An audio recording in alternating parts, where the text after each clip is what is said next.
ओम नमः शिवाय। ಭಾರತ್ ಮಾತಾ ಶಿವಶಕ್ತಿ ಅವತಾರ್। ಓಂ ಪಿತಾಶ್ರೀ ಶಿವ ತಂದೆಯ ನೆನಪಿದೆಯೇ? ಶಿವ ಬಾಬಾರವರ ವಾಣಿ. ಮುರಳಿಯ ದಿನಾಂಕ 9/11/2025, ಬೆಳಗಿನ ತರಗತಿ 22/12/2021. ಓಂ ನಮಃ ಶಿವಾಯ. ಈಗ ಒಂದೇ ಪಾತ್ರ ನಡೆಯುತ್ತದೆ, ಅದು ಪರಮಪಿತ ಪರಮಾತ್ಮನ ಪಾತ್ರ. ಮನಸ್ಸಿನಲ್ಲಿ ಕುಳಿತುಕೊಳ್ಳುವಂತಹ ಯೋಗ್ಯ ಭಾಗ್ಯವಂತ ಮಕ್ಕಳ ಪ್ರತಿಯಾಗಿ ಅತಿ ದೊಡ್ಡ ತೀರ್ಥಸ್ಥಾನದ ದಡದಲ್ಲಿ ಕುಳಿತು ತಪಸ್ಸು ಮಾಡುವಂತಹ ಮಕ್ಕಳ ಪ್ರತಿಯಾಗಿ ಅತಿ ದೊಡ್ಡ ಸಮಸ್ಯೆಗಳ ಕಲ್ಲು ಬೆಟ್ಟಗಳೊಂದಿಗೆ ಘರ್ಷಣೆ ಮಾಡುವಂತಹ ಮಹಾವೀರ ಮಕ್ಕಳ ಪ್ರತಿಯಾಗಿ ಬಾಪ್ ದಾದಾರವರನ್ನು ಕಾಪಿ ಮಾಡಿ ತಂದೆಯ ಸಮಾನ ಆಗುವಂತಹ ಮಕ್ಕಳ ಪ್ರತಿಯಾಗಿ ದಯಾಸಾಗರ ಶಿವಬಾಬಾ ಮಾತನಾಡುತ್ತಿದ್ದಾರೆ. ಒಳ್ಳೆಯದು. ಎಲ್ಲಕ್ಕಿಂತ ದೊಡ್ಡ ಸರ್ಕಾರ ಯಾರಾಗಿದ್ದಾರೆ? ತಂದೆಯ ಎದುರಿಗೆ ಕುಳಿತುಕೊಳ್ಳುವಂತಹ ಪ್ರತಿಯೊಬ್ಬ ಮಕ್ಕಳು ಎಲ್ಲಕ್ಕಿಂತ ದೊಡ್ಡ ಸರ್ಕಾರ ಆಗಿದ್ದಾರೆ. ಬರುವಂತಹ ಜಗತ್ತಿನ ಸರ್ಕಾರ ಆಗಿದ್ದಾರೆ. ಹಾಗಾದರೆ ಅತಿ ದೊಡ್ಡ ಸರ್ಕಾರ ಯಾವುದು? ತಾವೆಲ್ಲ ಮಕ್ಕಳು. ಏಕೆಂದರೆ ಡೈರೆಕ್ಟ್ ತಂದೆಯನ್ನು ಪರಮಧಾಮದಿಂದ ಎಳೆದು ತರುವಂಥವರು, ಆಕರ್ಷಿಸಿ ತರುವಂಥವರು. ಇವರಿಗಿಂತ ದೊಡ್ಡ ಸರ್ಕಾರ ಯಾರಾದರೂ ಇರಲು ಸಾಧ್ಯವಿದೆಯೇನು? ಇಂದು ತಂದೆ ತನ್ನ ಸರ್ಕಾರ ಮಕ್ಕಳೊಂದಿಗೆ ಮಿಲನ ಮಾಡಲು ಬಂದಿದ್ದಾರೆ. ಯಾರಿಗೆ ತಂದೆಯೊಂದಿಗೆ ಸತ್ಯ ಪ್ರೀತಿ ಇದೆ, ಮನಸ್ಸಿನ ಪ್ರೀತಿ ಇದೆ, ಅವರು ತಂದೆಯ ಸರ್ಕಾರ ಆಗಿದ್ದಾರೆ. ಮತ್ತು ಇಂತಹ ಸರ್ಕಾರನನ್ನು ತಂದೆ ಮನಸ್ಸಿನಿಂದ ಸ್ವೀಕಾರ ಮಾಡುತ್ತಾರೆ. ಈ ಮಿಲನ ಇಂತಹ ಮಿಲನ ಆಗಿದೆ. ಬಲೆ ಇಡೀ ಜಗತ್ತು ತಂದೆಯನ್ನು ಹುಡುಕುತ್ತಿದೆ, ಅಲೆದಾಡುತ್ತಿದೆ. ಆದರೆ ತಾವು ಭಾಗ್ಯಶಾಲಿ ವಜ್ರಗಳಾಗಿದ್ದೀರಿ. ತಂದೆಯ ಹೃದಯದಲ್ಲಿ ಕುಳಿತುಕೊಳ್ಳುವಂತಹ ಮಕ್ಕಳಾಗಿದ್ದೀರಿ. ಹೇಗೆ ಭಕ್ತಿ ಮಾರ್ಗದಲ್ಲಿ ಶಿವಲಿಂಗದ ಮೇಲೆ ವಜ್ರವನ್ನು ತೋರಿಸುತ್ತಾರೆ, ತಾವೂ ಸಹ ವಜ್ರದಂಥ ಮಕ್ಕಳು. ತಂದೆಯ ಮುಕುಟದಲ್ಲಿ ವಿರಾಜಮಾನ ಆಗಿರುವಂಥವರು. ಇಂತಹ ಅತಿ ಪ್ರೀತಿಯ ಮಕ್ಕಳೊಂದಿಗೆ ತಂದೆ ಮಿಲನ ಮಾಡಲು ಬಂದಿದ್ದಾರಲ್ಲವೇ? ಇಡೀ ವಿಶ್ವದ ಒಂದೇ ಧ್ವನಿ ನಿಮ್ಮೆಲ್ಲರ ಹಿಂದೆ ಓಡುತ್ತಾ ಕೂಗುತ್ತಾರೆ. ಇಡೀ ಸಂಸಾರ ತಂದೆಯ ಮಿಲನಕ್ಕಾಗಿ ಕಾಯುತ್ತಿದೆ. ಆ ಗಳಿಗೆ ಯಾವಾಗ ಬರುತ್ತದೆ, ಯಾವಾಗ ನಾವು ಮಿಲನ ಮಾಡುತ್ತೇವೆ ಎಂದು. ಹೇಗೆ ಅನೇಕ ದಾರಿಗಳಲ್ಲಿ ಅಲೆದಾಡುತ್ತಾ ಬಂದರೂ ಮಕ್ಕಳು ತಂದೆಯ ಪರಿಚಯವನ್ನು ಮಾಡಿಕೊಳ್ಳುತ್ತಿಲ್ಲ. ಹೇಗೆ ಒಂದು ವಜ್ರ ಮಾಯ ಆಗುತ್ತದೆಯಲ್ಲವೇ? ಮತ್ತು ಆ ಸತ್ಯ ವಜ್ರವನ್ನು ಹುಡುಕುವುದಕ್ಕೋಸ್ಕರ ಮಕ್ಕಳು ಏನು ಮಾಡುತ್ತಾರೆ? ಎಲ್ಲೇ ಬೆಳಕು ಕಂಡರೂ ಸಹ ಅಲ್ಲಿ ಹೋಗಿ ಏನು ಯೋಚಿಸುತ್ತಾರೆ? ಬಹಳ ಮಾಡಿ ಇದು ವಜ್ರ ಆಗಿರಬಹುದಾ? ಇದೇ ವಜ್ರ ಆಗಿರಬಹುದು ಎಂದು ಯೋಚಿಸುತ್ತಾರೆ. ನಾಲ್ಕು ಕಡೆಯೂ ಇಂದು ಭಗವಂತನಿಗಾಗಿ ಮಕ್ಕಳು ಅಲೆದಾಡುತ್ತಿದ್ದಾರೆ. ಆದರೆ ತಾವು ಭಾಗ್ಯಶಾಲಿ ಮಕ್ಕಳಾಗಿದ್ದೀರಿ. ಯಾರು ಆ ಸತ್ಯ ವಜ್ರವನ್ನು ಪಡೆದುಕೊಳ್ಳುತ್ತಾರೆ, ಹುಡುಕಿದ್ದಾರೆ, ಅಲೆದಾಡುವುದರಿಂದ ಅವರು ಮುಕ್ತರಾಗುತ್ತಾರೆ. ವಿಶ್ವವನ್ನು ಬಿಟ್ಟು ಬಿಡಿ. ಬ್ರಾಹ್ಮಣ ಪರಿವಾರದ ಮಕ್ಕಳೇ ಅಲೆದಾಡುತ್ತಿದ್ದಾರೆ. ತಮ್ಮ ಭಾಗ್ಯದ ಬಗ್ಗೆ ನಿಮಗೆ ಹೆಮ್ಮೆ ಇರಲಿ. ಮತ್ತು ಯಾರು ಈ ಭೂಮಿಯ ಮೇಲೆ ಇದ್ದಾರೆ ಅವರಿಗೂ ಸಹ ಡಬಲ್ ಹೆಮ್ಮೆ ಇರಬೇಕು. ಏಕೆಂದರೆ ಯಾರು ಈ ಭೂಮಿಯ ಮೇಲೆ ಇದ್ದಾರೆ, ಈ ಸ್ಥಾನದಲ್ಲಿ ಇದ್ದಾರೆ, ಅವರಿಗೆ ಡಬಲ್ ಹೆಮ್ಮೆ ಇರಬೇಕು.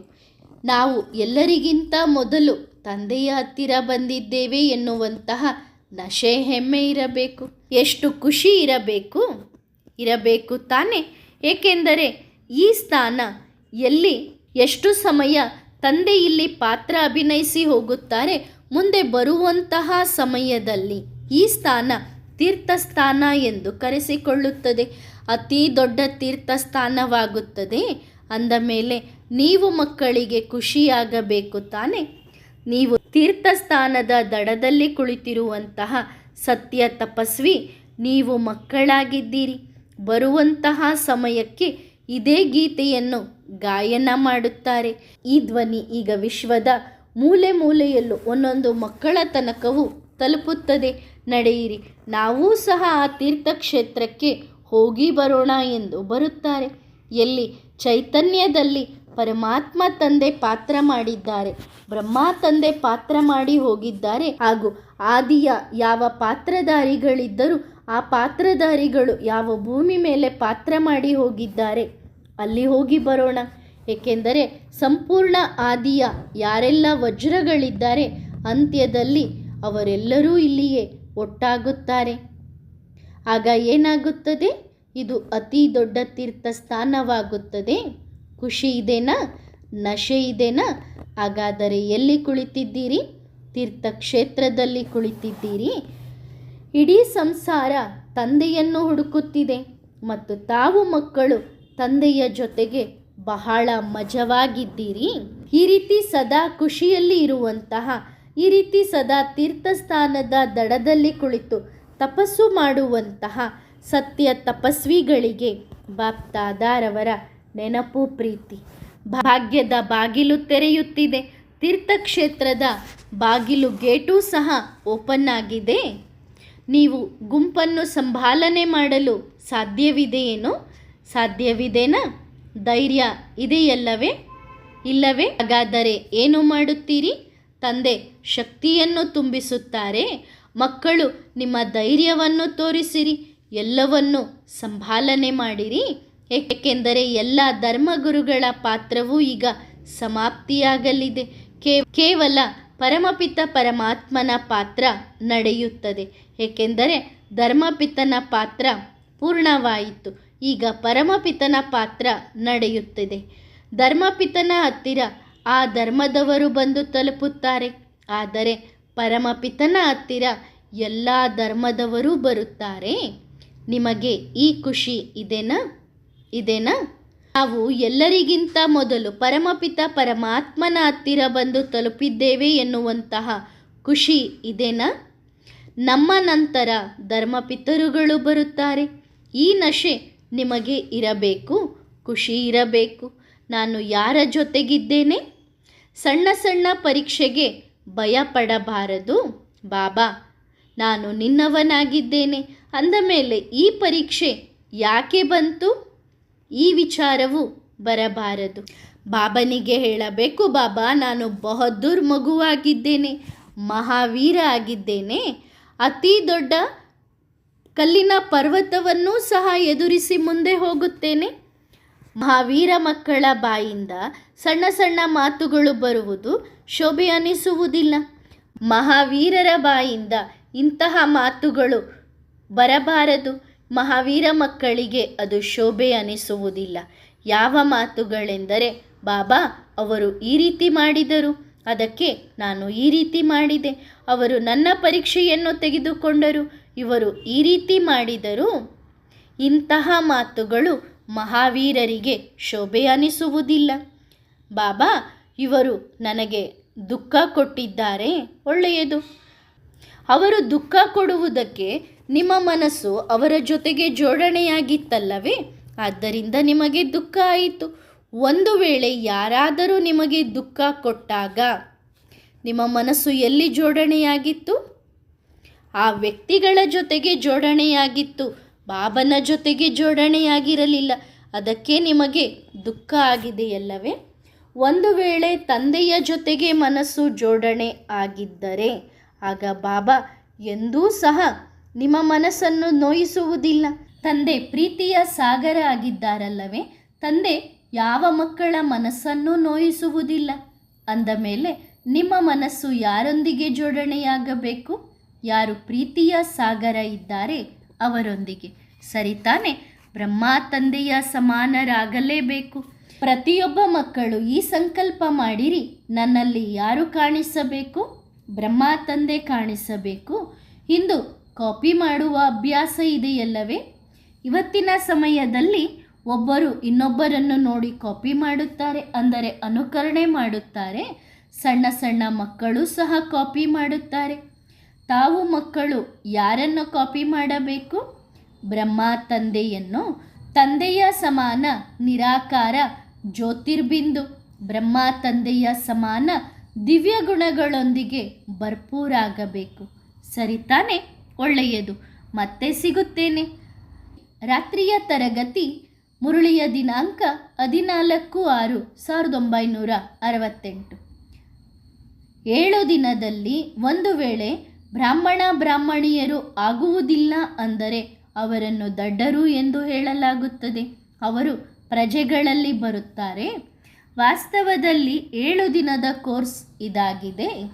ಅದನ್ನು ನೀವು ತಿಳಿದುಕೊಂಡು ಅನ್ಯರಿಗೆ ತಿಳಿಸುವುದಕ್ಕೆ ಯೋಗ್ಯರಾಗಬೇಕು. ನನ್ನ ಗಮನದ ಪ್ರಕಾರ 7 ದಿನದಲ್ಲಿ ಸಂಪೂರ್ಣ ರೆಡಿ ಆಗಬೇಕು.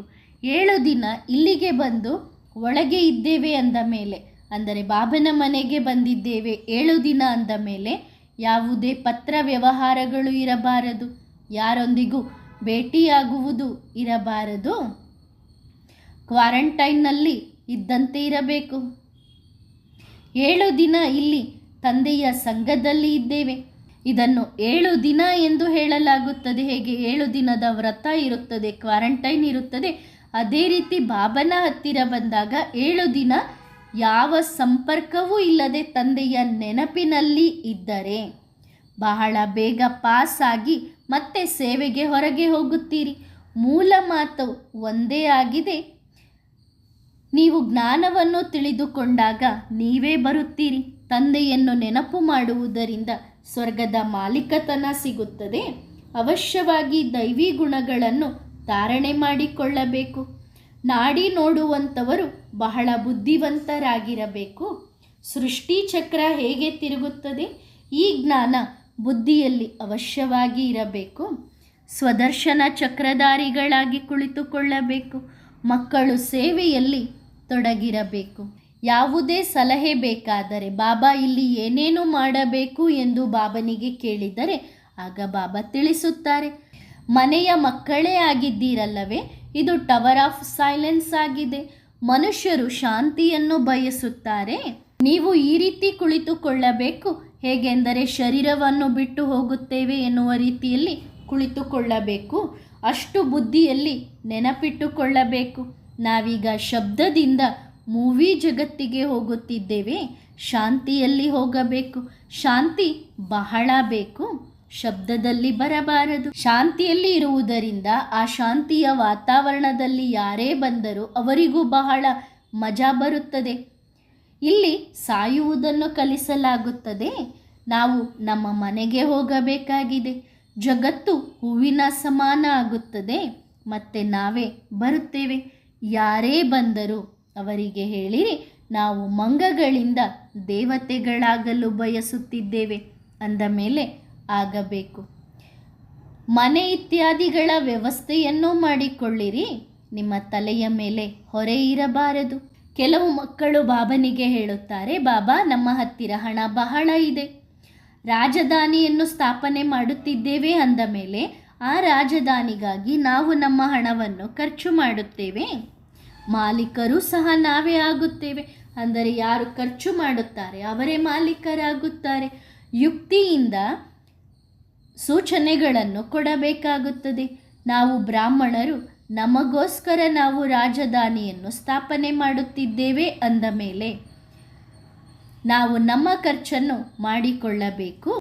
ನೀವು ಯಾರಾದರೂ ಭಿಕ್ಷುಕರಾಗಿದ್ದೀರೇನೋ, ಬೇರೆಯವರ ಹಣವನ್ನು ತೊಡಗಿಸುವುದಕ್ಕೆ ನಾವು ನಮ್ಮದನ್ನೇ ತೊಡಗಿಸಬೇಕು. ಇದು ಯೋಗ ಬಲದ ಮಾತಾಗಿದೆ. ತಂದೆ ಹೇಳುತ್ತಿದ್ದಾರೆ, ನೆನಪಿನಿಂದಲೇ ನಾವು ಸತೋಪ್ರಧಾನರಾಗಿ ಹೊಸ ಜಗತ್ತಿಗೆ ಬರುತ್ತೇವೆ ಅಂದ ಮೇಲೆ ನಾವು ನಮ್ಮ ಹಣದಿಂದಲೇ ನಮ್ಮ ರಾಜಧಾನಿಯನ್ನು ಸ್ಥಾಪನೆ ಮಾಡುತ್ತೇವೆ. ನಾವು ಯಾರಿಂದಲೂ ಭಿಕ್ಷೆ ಬೇಡುವ ಮಾತಿಲ್ಲ. ನಾವು ರಾಜಧಾನಿ ಸ್ಥಾಪನೆ ಮಾಡುವುದಕ್ಕೋಸ್ಕರ ನಾವು ಸರ್ಕಾರದಿಂದಲೂ ಏನನ್ನೂ ತೆಗೆದುಕೊಳ್ಳುವುದಿಲ್ಲ ಅಂದ ಮೇಲೆ ಹೊರಗಿನವರಿಂದ ಹೇಗೆ ತೆಗೆದುಕೊಳ್ಳುತ್ತೇವೆ? ಇಷ್ಟೊಂದು ಜನ, ಸಾಕಷ್ಟು ಮಕ್ಕಳಿದ್ದಾರೆ. ಎಲ್ಲ ಮಕ್ಕಳಿಗೂ ಗೊತ್ತಿದೆ ಇದೆಲ್ಲವೂ ಸಮಾಪ್ತಿಯಾಗಲಿದೆ. ಆದ್ದರಿಂದ ನಮ್ಮ ಹಣವನ್ನೇ ನಾವು ಬಾಬನ ಕಾರ್ಯದಲ್ಲಿ ತೊಡಗಿಸುತ್ತೇವೆ. ನಮ್ಮ ಹಣವನ್ನು ತೊಡಗಿಸಿದಾಗಲೇ ನಾವು ಮುಂದೆ ಶ್ರೀಮಂತರಾಗುತ್ತೇವೆ. ಅಂದ ಮೇಲೆ ಮತ್ತೆ ಬೇರೆಯವರಿಂದ ಯಾಕೆ ತೆಗೆದುಕೊಳ್ಳಬೇಕು?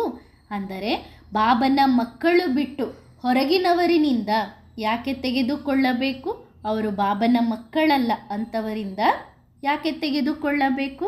ನಮ್ಮ ಹಣವನ್ನು ನಾವು ಬಾಬನ ಹತ್ತಿರ ಜಮಾ ಮಾಡುತ್ತೇವೆ. ಬಾಬನೂ ಸಹ ಸಹಯೋಗ ಕೊಡುತ್ತಾರೆ. ಇಲ್ಲಿ ಇನ್ಕಮ್ ಟ್ಯಾಕ್ಸ್ ಇತ್ಯಾದಿಗಳ ಮಾತಿಲ್ಲ. ಅದ್ಭುತ ಮಾತಿದೆಯಲ್ಲವೇ?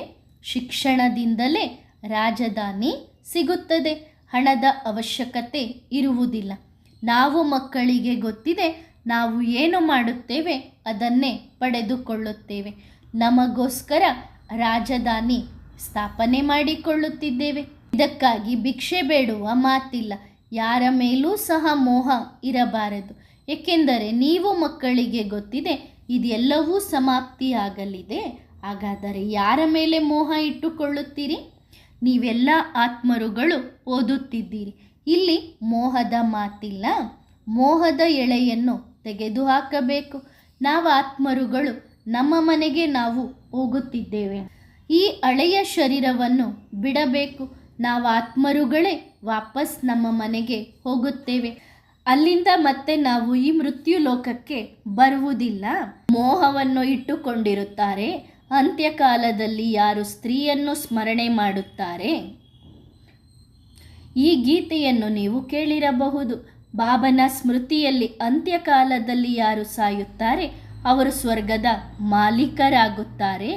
ನಿಮಗೆ ನೀವೇ ವಕೀಲರಾಗುತ್ತೀರಿ. ಅದು ಸಹ ಶ್ರೀಮತದನುಸಾರವಾಗಿ ಶಿವಬಾಬಾ ಶಿವಬಾಬಾ ಎಂದು ಹೇಳುತ್ತಿರುತ್ತಾರೆ. ಇಲ್ಲಿ ತಂದೆ ಕುಳಿತಿದ್ದಾರೆ. ನಮಗೆ ಶಿವಬಾಬಾ ಓದಿಸುತ್ತಿದ್ದಾರೆ ಎನ್ನುವುದು ಗೊತ್ತಿದೆ. ಶಿಕ್ಷಣದಲ್ಲಿ ನೆನಪಿನ ಯಾತ್ರೆಯಲ್ಲಿ ಬರುತ್ತೇವೆ. ಆದ್ದರಿಂದ ಸೆಕೆಂಡಿನಲ್ಲಿ ಜೀವನ್ಮುಕ್ತಿ ಎಂದು ಗಾಯನ ಇದೆಯಲ್ಲವೇ? ಜೀವನ್ಮುಕ್ತಿ ಸಿಕ್ಕೇ ಸಿಗುತ್ತದೆ. ಪುರುಷಾರ್ಥ ಮಾಡಿ ಶ್ರೇಷ್ಠ ಪದವಿಯನ್ನು ಪಡೆದುಕೊಳ್ಳಬೇಕು. ಮಕ್ಕಳಿಗೆ ಇದೂ ಸಹ ಗೊತ್ತಿದೆ, ನಾವು ನಮ್ಮ ರಾಜಧಾನಿಯನ್ನು ನಮ್ಮದೇ ತನು ಮನದಿಂದ ಸ್ಥಾಪನೆ ಮಾಡುತ್ತಿದ್ದೇವೆ. ತನುವೂ ಸಹ ಅವಶ್ಯವಾಗಿ ಬೇಕು. ಆತ್ಮದಲ್ಲಿ ಮನಸ್ಸು ಬುದ್ಧಿ ಇದೆ ಹಾಗೂ ಹಣ ಇಷ್ಟು ಉಪಯೋಗಕ್ಕೆ ಇಲ್ಲ, ಉಪಯೋಗ ಕೊಡುವುದಿಲ್ಲ. ಹಣದಿಂದ ನೀವು ಚಿತ್ರ ಇತ್ಯಾದಿಗಳನ್ನು ಮಾಡಿಸಬಹುದು. ಶಿವಬಾಬಾ ದಾತ ಆಗಿದ್ದಾರೆ. ಬಾಬಾ ಹಣವನ್ನು ತೆಗೆದುಕೊಂಡು ಏನು ಮಾಡುತ್ತಾರೆ? ಆ ಹಣವನ್ನು ತೆಗೆದುಕೊಂಡು ಮಕ್ಕಳಿಂದಲೇ ಕರ್ತವ್ಯವನ್ನು ಮಾಡಿಸುತ್ತಾರೆ. ಈ ಹಣವನ್ನು ಉಪಯೋಗಿಸಿ ಇಂತಿಂಥ ಸೇವಾ ಕೇಂದ್ರಗಳನ್ನು ತೆರೆಯಿರಿ ಎಂದು ಹೇಳುತ್ತಾರೆ. ನೀವು ಚೆನ್ನಾಗಿ ಪುರುಷಾರ್ಥ ಮಾಡಬೇಕು. ನಾವು ಮಕ್ಕಳಿಗೆ ಗೊತ್ತಿದೆ, ನಾವು ಆದಿ ಸನಾತನ ದೇವಿ ದೇವತಾ ಧರ್ಮದ ಸಸಿಯನ್ನು ನೆಡುತ್ತಿದ್ದೇವೆ. ದೇವತಾ ಧರ್ಮ ಯಾವುದೇ ಇಲ್ಲ, ಕೇವಲ ಚಿತ್ರ ಇದೆ. ಶಾಸ್ತ್ರ ಇತ್ಯಾದಿಗಳು ಏನೆಲ್ಲ ಇದೆ? ಶಾಸ್ತ್ರಗಳು ಇದೆ, ಆದರೆ ಅವರಿಗೆ ಇದು ಗೊತ್ತಿಲ್ಲ. ಗೀತೆ ಆದಿ ಸನಾತನ ದೇವಿ ದೇವತಾ ಧರ್ಮದ ಶಾಸ್ತ್ರ ಆಗಿದೆ ಎಂದು. ತುಚ್ಛ ಬುದ್ಧಿಯವರು ಕನಿಷ್ಠ ಬುದ್ಧಿಯವರು ಆಗಿದ್ದಾರಲ್ಲವೇ? ಆದ್ದರಿಂದ ಭಾರತಕ್ಕೇನೆ ಹೇಳಲಾಗುತ್ತದೆ ಕಲ್ಲು ಬುದ್ಧಿಯವರು ಮತ್ತು ಪಾರಸ ಬುದ್ಧಿಯವರು. ಅಂದ ಮೇಲೆ ಮಕ್ಕಳಿಗೆ ಬಹಳ ಖುಷಿಯಾಗಬೇಕು. ತಂದೆ ಬಂದಿದ್ದಾರೆ, ಆ ತಂದೆ ನಾವು ಮಕ್ಕಳಿಗೆ ಓದಿಸುತ್ತಿದ್ದಾರೆ ಅಂದ ಮೇಲೆ ಇಂತಹ ಶಿಕ್ಷಕರನ್ನು ನಾವು ಎಷ್ಟು ನೆನಪು ಮಾಡಬೇಕು. ಯಾರು ಚೆನ್ನಾಗಿ ಪರೀಕ್ಷೆಯನ್ನು ಪಾಸ್ ಮಾಡುತ್ತಾರೆ ಅಂತಹ ಮಕ್ಕಳು ಶಿಕ್ಷಕರಿಗೆ ಉಡುಗೊರೆಯನ್ನು ಕೊಡುತ್ತಾರೆ. ಅದು ಲೌಕಿಕ, ಇದು ಪಾರಲೌಕಿಕ. ಈ ಶಿಕ್ಷಕರನ್ನು ಬಹಳ ನೆನಪು ಮಾಡಬೇಕು.